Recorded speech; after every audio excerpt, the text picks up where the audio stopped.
COVID-19 ಪ್ಯಾಂಡಮಿಕ್ಗಿಂತನೂ ಹೀನಾಯವಾದ ಪರಿಸ್ಥಿತಿ ಈ ಕೇಸಲ್ಲಿ. ಯಾವ್ದು ಡಾಕ್ಟರ್? ಅದೇ ಫ್ಯಾಟಿ ಲಿವರ್ ಯಾರಿಗೂ ಹೇಳ್ದೇನೆ, ಯಾರ ಕಣ್ಗೂ ಕಾಣಿಸ್ಕೊಳ್ದೆ, ಯಾರೂ ಇದ್ರ ಬಗ್ಗೆ ಗಮನ ಕೊಡದೆ ಹೋಗ್ತಾ ಇರೋವಂಥದ್ದು. 100ರಲ್ಲಿ 84 ಜನಕ್ಕೆ ಫ್ಯಾಟಿ ಲಿವರ್ ಬರ್ತಾ ಇದೆಯಂತೆ.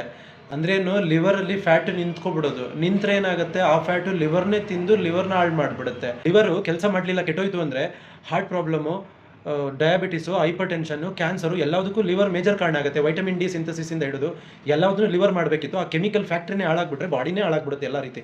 ಆಲ್ಕೋಹಾಲೇ ಕುಡಿತಾ ಇಲ್ಲ, ಹಂಗೂ ಫ್ಯಾಟಿ ಲಿವರ್ ಹೆಂಗೆ ಬರ್ತಿದೆ ಅಂದರೆ ಕೂತು ಸರಿಯಾದ ಟೈಮಿಗೆ ಮಲಗಲ್ಲ. ಇಂಜಿನಿಯರ್ಸಲ್ಲಿ ಸ್ಪೆಷಲಿ ಹೇಳ್ತಾ ಇರೋದು, IT ಪೀಪಲ್ಸಲ್ಲಿ ತುಂಬ ಹೊತ್ತು ಕುಂತೇ ಇರೋದು, ತಲೆಗೆ ಸ್ಟ್ರೆಸ್ ತಗೊಳ್ಳೋದು, ಟೈಮಿಗೆ ಮಲಗದೇ ಇರೋದು, ಇನ್ಯಾವುದೋ ದೇಶದ್ದು ಟೈಮ್ ಮ್ಯಾಚ್ ಮಾಡೋಕ್ಕೋಸ್ಕರ ರಾತ್ರಿ ಎದ್ದಿದ್ದೀವಿ ಅಂದ್ಬಿಟ್ಟು ರಾತ್ರಿ ತಿನ್ನೋದು, ಯಾವಾಗ BMR ಡೌನ್ ಇರುತ್ತೆ. ಇಂಥ ಕೆಲಸ ಮಾಡ್ತಾ ಇರೋದ್ರಿಂದ ತಮಗೇನೆ ಗೊತ್ತಿಲ್ಲದೆ ಫ್ಯಾಟಿ ಲಿವರ್ ಆಗೋಗಿ ಅದರಿಂದ ಮೇಜರ್ ಕಾಂಪ್ಲಿಕೇಶನ್ ಯಾವುದೋ ದೊಡ್ಡ ರೋಗ ಬಂದಾಗ ಟೆಸ್ಟ್ ಮಾಡ್ಸೋಕೆ ಹೋಗಿ ನೋಡಿದ್ರೆ 100ರಲ್ಲಿ 82 ಜನಕ್ಕೆ ಫ್ಯಾಟಿ ಲಿವರ್ ಬಂದಿದೆ. ಸರಿಯಾಗಿರೋ ದಿನಚರಿನ ಫಾಲೋ ಮಾಡಿ ಆ ಫ್ಯಾಟಿ ಲಿವರ್ನ ಫಸ್ಟು ಶುದ್ಧಿ ಮಾಡ್ಕೊಳ್ಳಿ. ಎಕ್ಸರ್ಸೈಸ್, ಯೋಗ ಎಲ್ಲದ್ರ ಮೇಲೂ ಗಮನ ಇರಲಿ. Thank you doctor. Thank you.